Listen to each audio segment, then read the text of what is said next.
Alternativmedizin, Naturheilverfahren, Schulmedizin, komplementäre Medizin sind Begriffe, die oft durcheinander und nicht selten missverständlich benutzt werden. In diesem Beitrag geht es um die Homöopathie, ihre Befürworter und Skeptiker, ihre Methoden und Erfolge. Und damit herzlich willkommen zu Romeo. Schön, dass Sie neugierig sind. Die beliebteste Form der alternativen Medizin ist sicherlich die Homöopathie. Sie ist aber auch die umstrittenste. Während die einen sie als Pseudowissenschaft abstempeln, zweifeln andere nicht im geringsten an ihrer Wirksamkeit. Einig sind sich alle jedoch in dem Punkt, dass die Homöopathie nebenwirkungsfrei sei. Die Homöopathie ist weltweit ein bedeutender Zweig der Pharmaindustrie. Ca. 60% der deutschen Erwachsenen nehmen mindestens einmal im Jahr ein homöopathisches Mittel ein, überwiegend als Selbstmedikation. Der deutsche Apothekenumsatz allein mehr als 1,5 Milliarde Euro. Dazu kommt noch der Online-Verkauf. Der Umsatz weltweit mit Homöopathika ist multimilliardenschwer. Laut dem Deutschen Zentralverein Homöopathischer Ärzte e.V. wenden ca. 7000 Ärzte unterschiedlicher Fachrichtungen in Deutschland die Homöopathie am Patienten an. Das kann einen verwundern, denn die Schulmedizin sieht Symptome als Krankheitszeichen an. Die Homöopathie begreift sie als die Krankheit selbst, sodass Schulmedizin und Homöopathie unvereinbar sein sollten. Die Homöopathie geht auf den frühneuzeitlichen Mediziner Samuel Hahnemann zurück. Zur Zeit der Französischen Revolution formulierte er 1805 seine Arbeit Heilkunde der Erfahrung. Er begründete damit die Homöopathie. Die mittlere Lebenserwartung lag seinerzeit bei ca. 40 Jahren. Die gängige Vorstellung der Medizin zu dieser Zeit Hahnemanns war, dass die richtige Mischung der 4 Körpersäfte Gesundheit bedeutet. Ihre fehlerhafte Mischung würde Krankheit bedeuten. Die 4 Säfte waren gelbe Galle, schwarze Galle, Blut und Schleim. Oft wurde zu dieser Zeit daher zur Ader gelassen, also einfach Blut abgezapft. Geholfen hat dies manchmal, oft genug, aber auch nicht. Gegen die Pest wurde zum Teil erfolgreich zur Ader gelassen, da sich im zurückbleibenden eisenarmen Blut die Erreger langsamer vermehrten. Schafskot wurde damals auf Honig angezüchtet und die schleimige Masse auf Infektionen gestrichen. Manchmal sogar erfolgreich, weil die eklige Schimmelmasse Penicillin enthielt. Oft genug verschlimmerte sich die Infektion durch die Therapie. Gegen die grassierende Syphilis setzte man seinerzeit mit Quecksilbertherapie an. Die Vergiftungserscheinungen deutete man nach der Säftelehre als Erfolg. Die Patienten verstarben reihenweise an der Therapie. Die Wahrscheinlichkeit, an einer Behandlung zu sterben, war damals vermutlich größer, als unbehandelt zu sterben. Hahnemanns Therapie fand deshalb großes Interesse, weil die Patienten an dieser Therapie damals nicht starben. Und für alle, deren Symptome schlimmer wurden, sprach man von der Erstverschlechterung als Beweis der Wirkung. Was war Hahnemanns Ansatz? Zunächst, wie es im Namen steckt, Homos gleich, Pathos Leiden. Also das Gleiche, was ein Leiden verursacht, könne es auch behandeln. Similia similibus curent war die erste Grundhypothese Hahnemanns. Die Tollkirsche zum Beispiel verursacht Fieber und wurde und wird daher gegen Fieber und erhöhte Temperatur eingesetzt. Homöopathische Mittel verwenden Wirkstoffe, die genau solche Symptome erzeugen, die geheilt werden sollen. Und das ungeachtet der wahren Ursache des Symptoms. Was damals folgerichtig war, da man über Ursachen von Symptomen zu jener Zeit keinerlei Wissen hatte. Fieber war Fieber und Vitalzeichen wie Blutdruck konnte man sowieso noch nicht messen. Allergische, bakterielle oder viral hervorgerufene Erkrankungen werden auch heute gleich behandelt, wenn sie dieselben Symptome zeigen. Die zweite Grundhypothese der Homöopathie war das sogenannte Potenzieren. Auch das findet bis heute Anwendung. Homöopathen sind der Meinung, dass Substanzen durch Verdünnung ihre Heilkraft verstärken. So stellte Hahnemann eine sogenannte Urtinktur her. Substanz und Verdünnungsmittel im Verhältnis 1:1 gemischt. Er verdünnte dann einen Teil der Urtinktur mit 100 Teilen Alkohol oder Wasser. Davon entnahm er einen Teil und verschüttelte mit weiteren 100 Teilen Alkohol oder Wasser.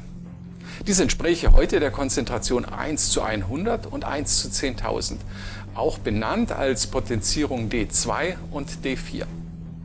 Arthur Lutze übertrug dies später erst auf das Dezimalsystem. Was bedeutet das in der Praxis? Ein D24-Mittel wird als wirkungsstärker gepriesen als beispielsweise ein D6-Präparat, obwohl deutlich weniger Wirkstoff vorhanden ist. D6 entspricht einem Tropfen Wirksubstanz auf eine halbe Badewanne Wasser oder Alkohol. D8-Verdünnung der homöopathischen Wirksubstanz Arsen ist der aktuelle Grenzwert im Trinkwasser. D24 entspricht einem Tropfen Substanz im Volumen des Atlantischen Ozeans.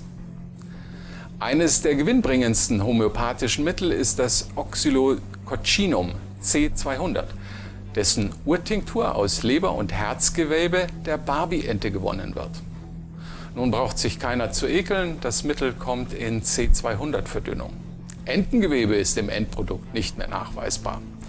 Es wird als angebliches Erkältungsmittel verkauft. Der landläufigen Erkenntnis, eine Erkältung dauere behandelt 14 Tage und unbehandelt 2 Wochen, wird es sicherlich gerecht. Der Verdünnungsfaktor hat stattliche 400 Nullen, was bedeutet, dass ein Molekül Entengewebe mit mehr Molekülen verdünnt ist, als vermutlich Moleküle im Universum nachweisbar sind. Der erzielte Jahresumsatz in den USA allein beträgt 200 Millionen US-Dollar. Kein schlechter Verkaufspreis für eine Ente.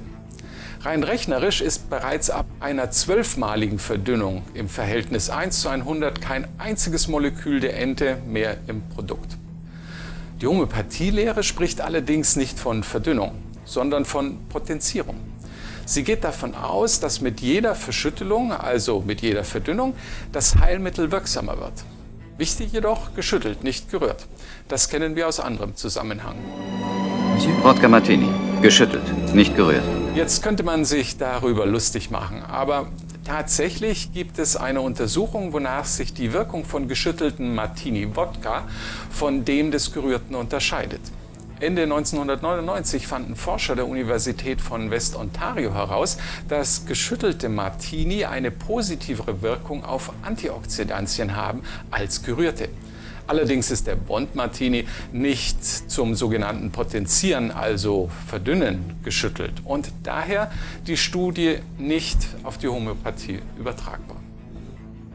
Die Erklärung, dass das Verdünnungsmittel, also das destillierte Wasser, der Alkohol oder die Globuli, also Streuzuckerprodukte, eine Information des Stoffes aufnehmen würden und speichern würden, ist chemisch und physikalisch eindeutig widerlegt. Hauptargument der Kritiker der Homöopathie ist daher, wo kein Wirkstoff, da keine Wirkung. Und sie argumentieren, dass durch die Umweltverschmutzung jeder Regenwassertropfen ein homöopathischer Cocktail sein müsste, wäre an der Potenzierungsthese irgendwas dran. Hauptargument der Vertreter der Homöopathie, die Mittel würden sehr wohl helfen und man blicke auf Jahrhunderte Erfahrung zurück.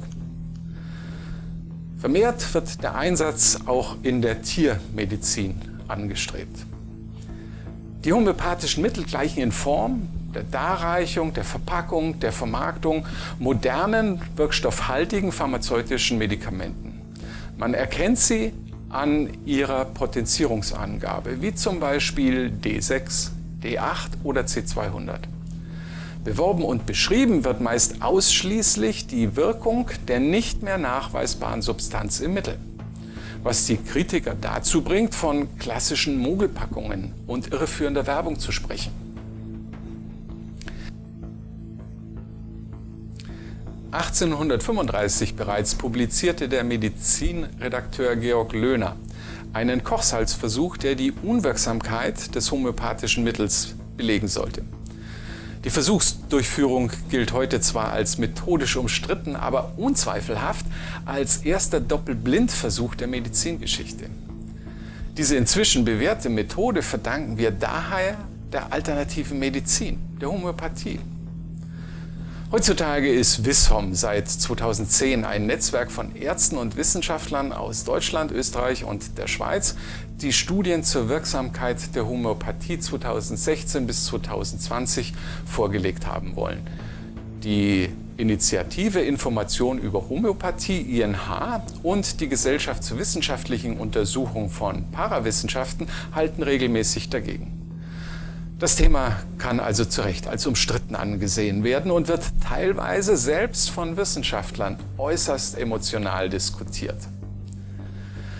Wegen der Nicht-Nachweisbarkeit der Wirksamkeit der Homöopathie haben bis Juni 2020 9 von 17 deutschen Ärztekammern entschieden, Homöopathie aus dem jeweiligen Weiterbildungskatalog für Ärzte zu streichen. Dagegen hat man in der Schweiz 2017 auf politischen Druck hin die Homöopathie trotz Zweifeln an der Wirkung in die Grundleistung für Krankenversicherungen übernehmen müssen. In Frankreich hat die Gesundheitsbehörde HAS die Erstattung homöopathischer Mittel 2021 vollständig beendet. Grund: nicht ausreichende wissenschaftliche Belegung für die Wirksamkeit.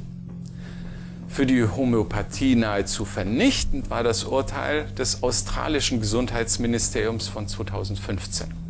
Nach Auswertung von 225 klinischen Studien mit Daten zu 85 Krankheitsbildern kam es zu dem Ergebnis, dass es keine Indikation gibt, für die die Wirksamkeit einer homöopathischen Behandlung zweifelsfrei erwiesen ist. Homöopathische Interessensvertreter sparten nicht an der Gegenkritik.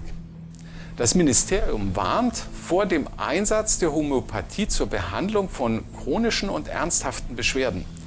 Patienten gehen ein gesundheitliches Risiko ein, wenn sie wirksame Therapien zugunsten einer homöopathischen Behandlung verschieben oder ganz ablehnen, so das NHMRC. Der Homöopathie ähnlich ist die Bachblütentherapie. Nach den Anleitungen von Eduard Bach werden Blütenessenzen als Urtinktur hergestellt.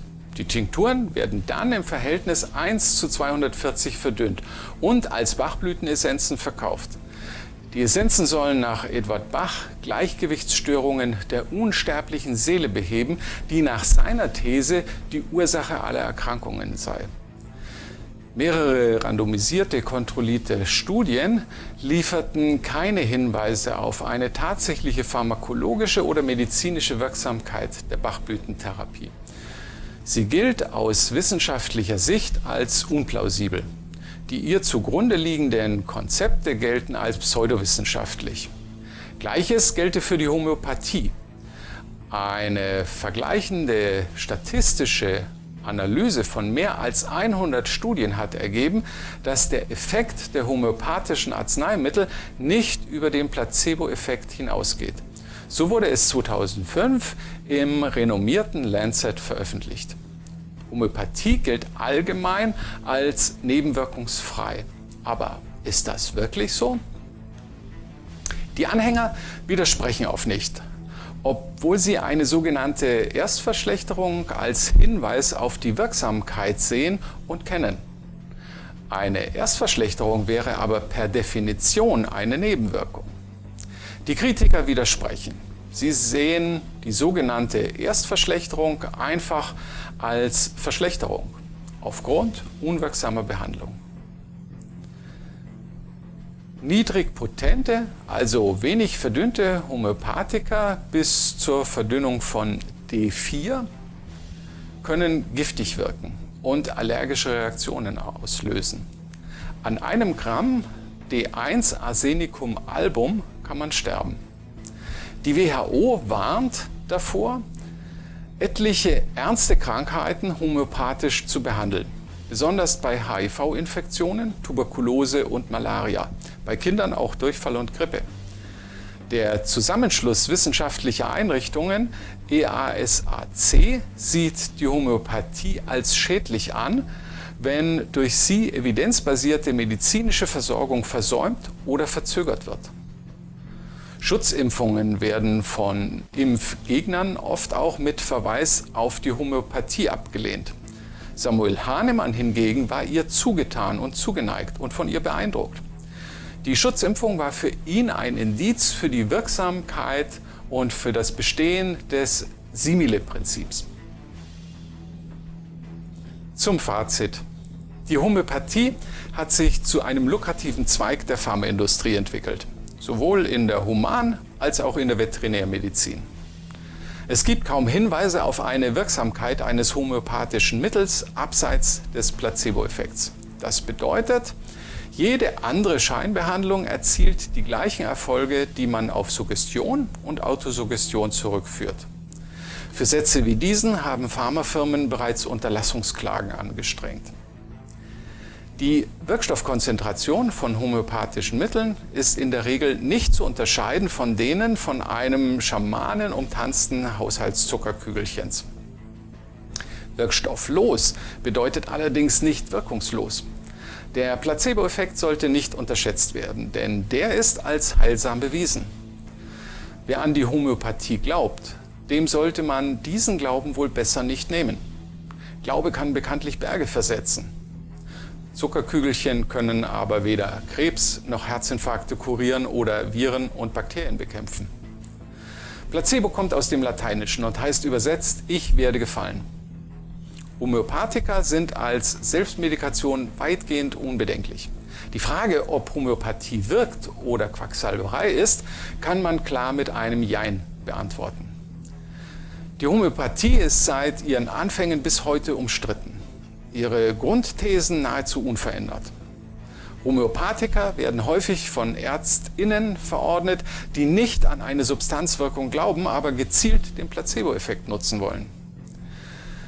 Die evidenzbasierte Medizin hat sich seit dem reihenweisen Aderlass und der Säftelehre massiv entwickelt. Man denke an technische Innovation und ausgereifte Diagnostik oder an die Erkenntnis von Krankheitsursachen wie Bakterien und Viren und die Biochemie.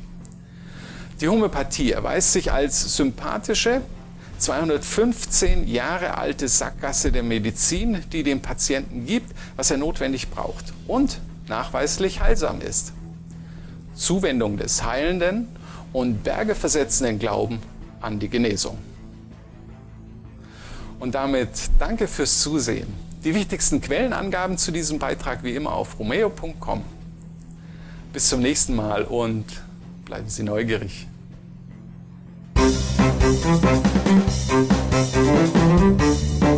Alter Schwede, eine halbe Badewanne Alkohol als Verdünnungsmittel. Bei mir wird's helfen.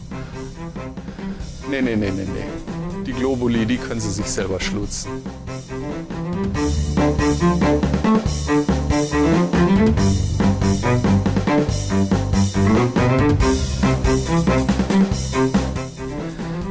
Patienten gehen ein gesundheitliches Risiko ein, wenn sie wirksame Therapien zugunsten einer homöopathischen Behandlung, jetzt sind wir es aber wirklich, eine homöopathische Behandlung, eine homöopathische Behandlung.